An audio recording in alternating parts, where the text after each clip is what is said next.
আজকে হচ্ছে ব্লাডের মধ্যে হচ্ছে যে 4 নম্বর কম্পোনেন্টের প্লাজমা পড়ালাম। তো ব্লাডের মধ্যে হচ্ছে ব্লাড হচ্ছে যে ব্লাডকে যদি দুভাগে ভাগ করি তাহলে হচ্ছে একটা হচ্ছে সেলুলার পার্ট আছে, একটা হচ্ছে প্লাজমা পার্ট আছে।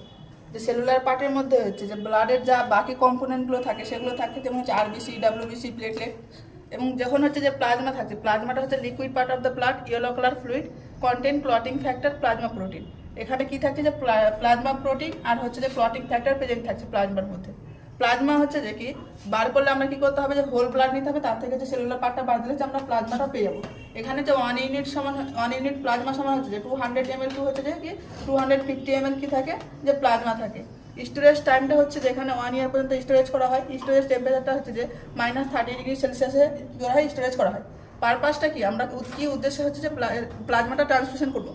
ফার্স্ট হচ্ছে যে rapid expansion of the blood volume use করবো, মেনটেন যে অনকোটিক প্রেশার মেনটেন হেল্প করে। যেমন হচ্ছে যে এখানেই বলে দিয়েছি যে এখানে কি থাকছে যে ক্লটিং ফ্যাক্টর প্লাস হচ্ছে প্লাজমা প্রোটিন থাকছে।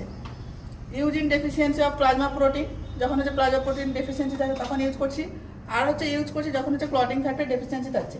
এখানে আবার প্লাজমাকে আমরা দুভাগে ভাগ করি। এখানে প্লাজমাকে দুভাগে, একটা হচ্ছে ফ্রেশ ফ্রোজেন প্লাজমা আর একটা হচ্ছে যে ক্রায়ো পেরিসিপিটেট।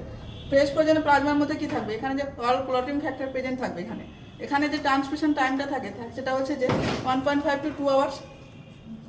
দেন হচ্ছে যে কি ক্রায়ো পেরিসিপিটেট, এটা হচ্ছে যে কি আমরা ফ্রেশ ফ্রোজেন প্লাজমা থেকে নিয়ে করবো। এখানে কি করা হয় যে স্পেসিফিকভাবে দুটো ক্লটিং ফ্যাক্টরকে হচ্ছে কি নেওয়া হয়, যেমন হচ্ছে ক্লটিং ফ্যাক্টর 2 আর ক্লটিং ফ্যাক্টর 8কে নেওয়া হয়। তো এখানে ট্রান্সমিশন যে টাইমটা থাকে সেটা হচ্ছে যে 15 to হচ্ছে কি 30 মিনিট ধরে হচ্ছে কি ট্রান্সমিশন করতে হয়।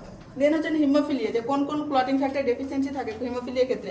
যে হিমোফিলিয়া হচ্ছে একটা 1 ইউনিট সমান কত রাখি, যে 350 ml থাকে রে। এখানে হচ্ছে যে কি থাকে যে 50 ml কি থাকে, এখানে অ্যান্টিকগুলেন্ট থাকে, সেটা হচ্ছে কি থাকে সোডিয়াম সাইট্রেট থাকে। আর 300 ml কি করা হয়, হোল ব্লাড নেওয়া হয়। এখানে ব্লাডের মধ্যে যা কম্পোনেন্ট আছে WBC, RBC, plasma protein, plasma platelet সবই কি হয় প্রেজেন্ট থাকে। এবার দেখা গেল কোনো পেশেন্টের ক্ষেত্রে যদি আগে থেকে আইডেন্টিফাই হয় যে পেশেন্টের ক্ষেত্রে যে হাইপোক্যালসিয়ামিয়া আছে, মানে পেশেন্টের হচ্ছে যে কি ক্যালসিয়াম কম আছে, তাহলে সেক্ষেত্রে কি করা হয় যে অ্যান্টিকগুলেন্ট, এখানে যেটা আমরা সোডিয়াম সাইট্রেট ইউজ করলাম সেখানে কি করা হয় হেপারিন ইউজ করা হয়।